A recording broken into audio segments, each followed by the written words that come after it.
بسم اللہ الرحمن الرحیم۔ دیکھیے میرے بھائی، آپ نے جو سوال فرمایا کہ کیا امیر المؤمنین علیہ الصلاۃ والسلام نے خلیفہ اول کی بیعت کر لی تھی یا نہیں کی تھی، تو دیکھیے اس میں اب مسلمانوں میں دو جو بڑے فرقے ہیں، شیعہ حضرات اور برادران اہل سنت، میں دونوں کے جو موقف ہے وہ آپ کو بیان کر دیتا ہوں، پھر آگے جو بات ہے مزید اسی سے متصل ہو جائے گی۔ دیکھیں ہمارے یہاں پر شیعہ حضرات کے پاس تمام متقدمین متاخرین جتنے علماء امامیہ ہیں، ان کا یہ اجماع ہے اس بات پر کہ امیر المؤمنین علی ابن ابی طالب علیہ الصلاۃ والسلام نے ہرگز ایک آن واحد کے لیے بھی خلیفہ اول کی بیعت نہیں کی تھی۔ شیخ مفید نے اپنی کتاب الفصول المختارہ صفحہ نمبر 56 کے اندر شیخ مفید نقل کر رہے ہیں، والمحققون من اہل الامامہ یقولون لم یبایع صاع قط، تحقیق شدہ بات محققین اہل امامہ یعنی کہ شیعہ حضرات میں سے وہ یہ فرماتے ہیں کہ امیر مؤمنین نے پلک جھپکنے کی مقدار میں بھی بیعت نہیں کی تھی۔ یہ ہے اہل تشیع کا نظریہ۔ اب اگر ہم برادران اہل سنت کو دیکھیں کہ ان کے پاس کیونکہ نبی کے بعد فوراً خلافت کا سلسلہ ہے خلفائے راشدین کا، تو اب اگر کتب اہل سنت کی طرف مراجعہ کیا جائے تو دیکھیں اب کچھ باتیں میں بیان کرتا ہوں، ہمارے جو ناظرین دیکھنے والے ہیں اور آپ بھی اس سے خود نتیجہ اخذ کر لیں گے۔ کیونکہ دیکھیں روایت تاریخ، یہ جو آج آپ اور ہم گفتگو کر رہے ہیں، یہ 14 صدیاں گزر چکی ہیں ان واقعات کو۔ حقائق ہمیں فقط تاریخ سے ملیں گے، تاریخ کی کتب میں جا کے دیکھنا پڑے گا مؤرخین اسلام نے اس موضوع پر کیا لکھا۔ اس بات پر تو میرے بھائی سب متفق ہیں کہ سارے سنی شیعہ سارے مذاہب کہ نبی نے اس دنیا سے انتقال سے پہلے خم کے میدان میں علی ابن ابی طالب کے ہاتھوں کو بلند کر کہا تھا کہ دیکھو جس طرح میں نبی تمہارے اوپر ولایت رکھتا ہوں، بعینہ ویسے ہی مجھ محمد مصطفیٰ کی طرح علی ابن ابی طالب تم پر ولایت رکھتے ہیں۔ جتنے سنی مصادر ہیں، یعنی اس روایت جیسے وہ روایت ہے کہ جو متواتر معتبر ہر حوالے سے معتبر ترین روایت اہل سنت کے نزدیک، شیعوں کا بھی آپ چھوڑ دیجئے، علماء اہل سنت کے جتنے بڑے بڑے نام آپ جتنے بڑے بڑے اٹھا لیجئے، سب نے اس روایت کو نقل کیا، اس روایت کو قبول کیا کہ خم کے میدان میں کائنات کے نبی اپنے انتقال سے پہلے امت کو لاوارث چھوڑ کے نہیں جا رہے، اپنے وارث کے بارے میں میرے بعد میرا وصی کون ہے، میرے بعد میرا ولی کون ہے، میرے بعد جو ہے وہ وصی کون ہے، ولی کون ہے، بتا کر گئے۔ اب اس کے بارے میں مورخین کا کوئی اختلاف نہیں کہ نبی کے جیسے ہی نبی نے انتقال کیا دنیا سے کہ فوراً بعد ایک خاص گروہ سقیفہ کے جگہ پر جمع ہوا، اور پھر وہ جو واقعات ہیں، خیر سے ہم اس طرف نہیں جائیں گے، میں جو علماء اہل سنت کا اس حوالے سے کہ آیا امیر المؤمنین نے خلیفہ اول کی بیعت کی تھی یا نہیں کی تھی۔ دیکھیں اب روایت جو ہے وہ صحیح بخاری اور مسلم کے اندر ہے، صحیح روایت جو کہ صحیح بخاری ہے ہی صحیح، خود علماء اہل سنت اور برادران اہل سنت کہتے ہیں، اور مسلم کے اندر صحیح مسلم کہ جب تک جناب زہرا سلام اللہ علیہا زندہ تھی، یہ علماء اہل سنت نے نقل کیا، پیغمبر گرامی کی رحلت کے بعد جب تک زندہ تھی امیر المؤمنین نے کسی کے ساتھ بیعت نہیں کی تھی۔ ہے میرا توجہ ہے، یہ صحیح بخاری اور مسلم کے اندر یہ جملے۔ اچھا، اس کے بعد اب بخاری اور مسلم نقل کیا کہ کسی کے ساتھ مولا متقیان نے بیعت نہیں کی۔ جب جو ہے نا وہ انہوں نے بیعت کو لینا چاہا تو مولا متقیان نے خلیفہ اول کو یہ پیغام بھیجا کہ آپ جو ہے میرے گھر تشریف لائیے اور خلیفہ دوم کو ہرگز اپنے ساتھ نہ لائیے گا، کیونکہ میرے اندر طاقت نہیں کہ میں اس کو دیکھوں۔ یہ مولا، یہ صحیح بخاری اور مسلم کے اندر ہے، یہ کسی شیعہ کتب یا کسی شیعہ کتاب کے اندر نہیں، میں بخاری اور مسلم سے بیان کر رہا ہوں۔ اچھا، جب جو ہے وہ خلیفہ اول آئے مولا متقیان کے گھر تو مولا نے جملے ابھی مسلم اور بخاری نے جملے نقل کیے ہیں، وَلَكِنَّكَ اسْتَبْدَدْتَ عَلَيْنَا بِالْأَمْرِ، تم نے ہمارے حق میں ظلم کیا۔ مولا متقیان نے کہا خلیفہ اول کو، تم نے ہمارے حق میں ظلم کیا۔ بات واضح ہے یہاں تک؟ یہ مولا نے جملے کہے نہیں کہ راضی نہیں تھے مولا جو کچھ نبی کے بعد ہوا، یہ مسلم اور بخاری نقل کر رہے ہیں۔ اب مسند احمد ابن حنبل جلد نمبر 1 صفحہ نمبر 55، طبری تاریخ طبری عربی میں یہ کتابیں میں جو اکثر حوالے دیتا ہوں، کچھ ہمارے برادران نے کہا بھی آگا تو یہ عربی کتب سے، کیونکہ ہم نجف کے اندر ہیں تو یہاں پہ سارا عربی کتب کے اندر یہ دار الاحیاء التراث العربی بیروت سے چھپی ہیں۔ یہ طبری جلد نمبر 2 صفحہ نمبر 466 466 کہ نبی کا ادھر انتقال ہوا ہے، ادھر کچھ لوگ جو ہے وہ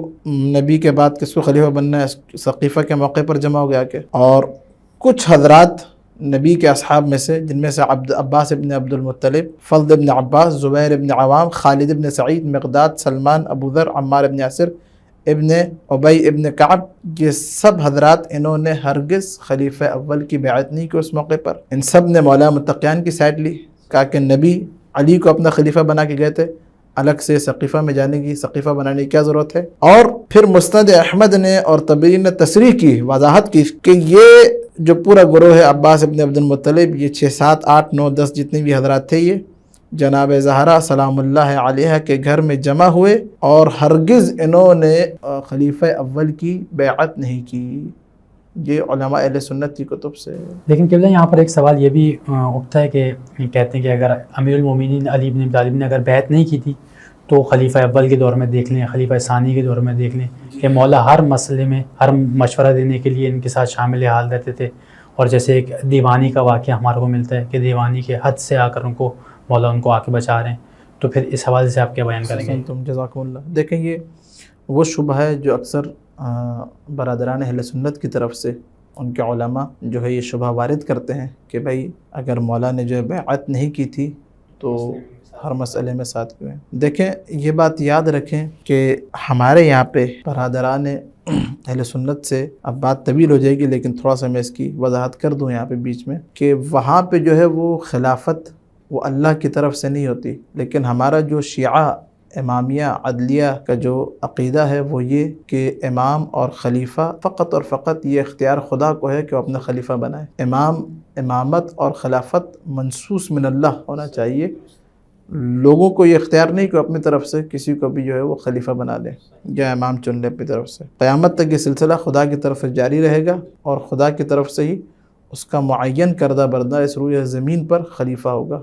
آپ اور ہمارے پاس یہ اختیار نہیں ہے، ہمارا نظریہ ہے یہ۔ اچھا، اب جب امت نے آ کے امام کو ان کا حق نہیں دیا، روک دیا، خدا کی طرف سے یہ فیض جاری تھا کہ امام، اب یہ علماء اہل سنت میں ان روایت کو نقل کیا کہ جب آخری زمانے میں مہدی علیہ السلام آئیں گے تو زمین کو عدل اور انصاف سے بھر دیں گے، کما ملئت ظلما و جورا، جیسے کہ ظلم اور جور سے زمین پر۔ یہ علماء اہل سنت نے بھی نقل کیا، ظاہراً بخاری کے اندر بھی روایت موجود ہے۔ مسئلہ یہ ہے کہ جب امت نے آ کے اس دور میں مولا متقیان کو، علی بن ابی طالب کو آ کے خلافت سے روک دیا، حق خلافت مولا کو عطا نہیں کیا، تو کیا اب دوسرے جو فیوض امامت ہیں، امامت کا ایک خلافت اگر مل جاتی تو نتیجہ کیا ہوتا؟ پورے معاشرے میں عدل و انصاف قائم ہو جاتا۔ وہ کام جو مہدی آ کے کریں گے وہی کام اس دور میں علی بن ابی طالب کرتے، جو آ کے علی کا بیٹا کرے گا آخر میں، اس دور میں علی کرتے۔ اب امت نے آ کے روک دیا، امامت نہیں، خلافت نہیں دیا کہ مولا متقیان کو، تو کیا دوسرے جو فیوز ہیں، حفظ دین، دین کی حفاظت، شریعت کی حفاظت، معاشرے میں برائیوں کا خاتمہ، کیا امام ان سے بھی رک جائے گا؟ نہیں، یہ امام کی شرعی ذمہ داری ہے۔ اگر امام دیکھ رہے ہیں کہ ایک دیوانی کے اوپر حج جاری ہو رہی ہے تو اس وقت شرعاً مولا متقیان پر واجب تھا کہ مولا کے روکیں کہ یہ حج جو ہے وہ دیوانے کے اوپر شریعت میں جاری نہیں ہوتی۔ اگر کوئی جنگ کا ہے تو مسلمانوں کی جان و عزت و آبرو کا مسئلہ ہے، اس وقت واجب امامت کے فیوز ہیں وہ ویسے ہی جاری ہیں، وہ جو عدل جاری ہونا تھا خلافت کی وجہ سے وہ آ کے امت نے روک دیا، لیکن دوسرے فیوضات وہ وجود مقدس مبارک امام کے توسط سے اس معاشرے کے اندر جاری، جیسا کہ ایک نہیں کئی مثالیں، 25 سالہ پورا دور اٹھا کے دیکھیے، خلافت اول کا، خلافت دوم کا، خلافت سوم کا، کہ مولانا نے ایک نہیں کئی واقعات ہیں، تاریخ بھری پڑی ہے کہ کتنے مقامات پر آ کے مولانا جو ہے وہ، یہاں تک کہ حضرت عمر کو کہنا پڑا لولا علی لہلک عمر۔ یہ جملہ دلالت کر رہا ہے اس بات پہ، یہ جملہ خود اس بات پہ دلالت کر رہا ہے کہ عمر وہ کام جو آ کے علی کر رہا ہے، عمر اس کی لیاقت نہیں رکھتا، یعنی یہ کام فقط اور فقط خلیفۃ اللہ کر سکتا تھا۔ کتنے مجبوراً یہ جملے جو ہے وہ کہنے پڑے۔ تو بات یہ کہ امام کے یہ جو شبہ ہے، سن شبہ بنتا ہی نہیں ہے، یہ غلط بالکل سوال ہے۔ یہ امام کے دوسرے جو فیوز ہیں وہ جاری رہیں گے، وہ حفظ دین، دین کی حفاظت امام کے اوپر واجب ہے۔ آ کے امام روکیں گے اگر کسی دیوانی کے اوپر حج جاری ہو رہی ہے، واضح ہوئی ہے انشاءاللہ۔ جزاک اللہ۔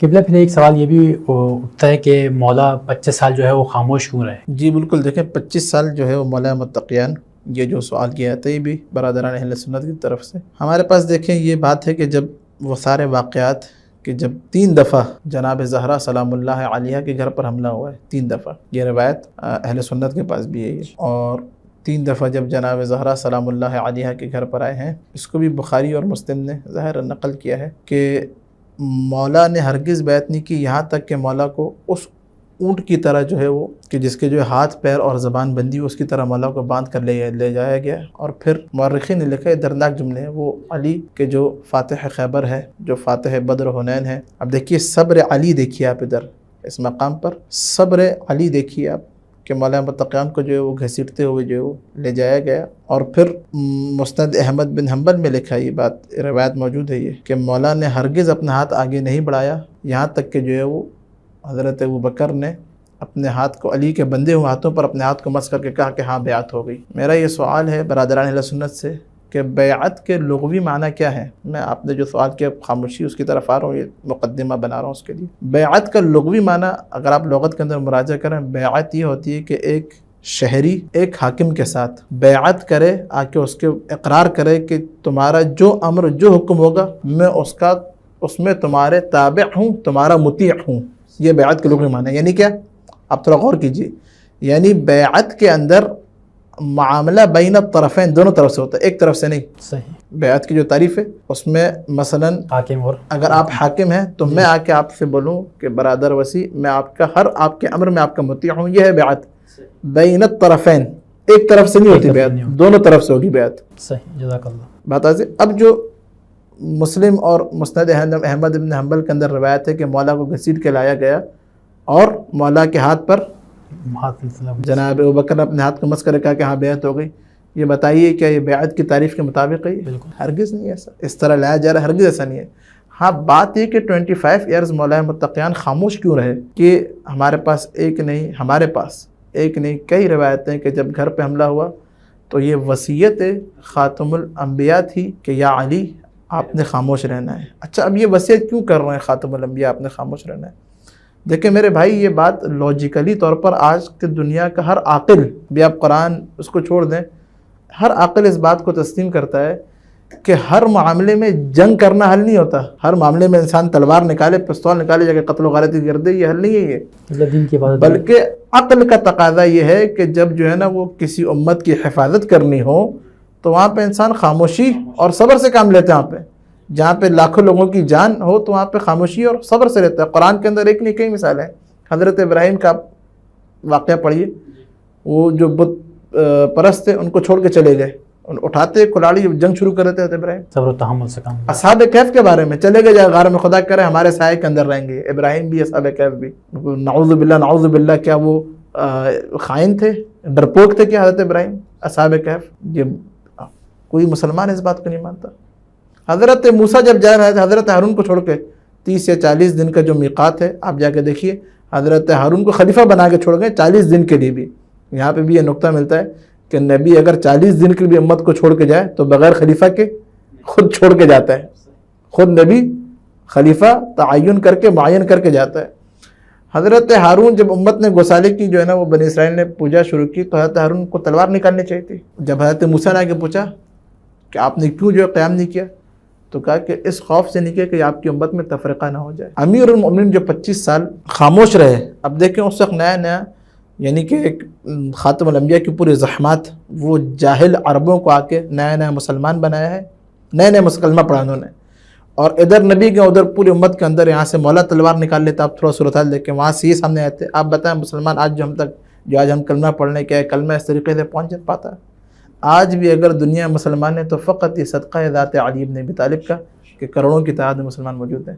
اگر علی اس وقت خاموش نہ رہتے تو شاید آج اسلام باقی نہ رہتا.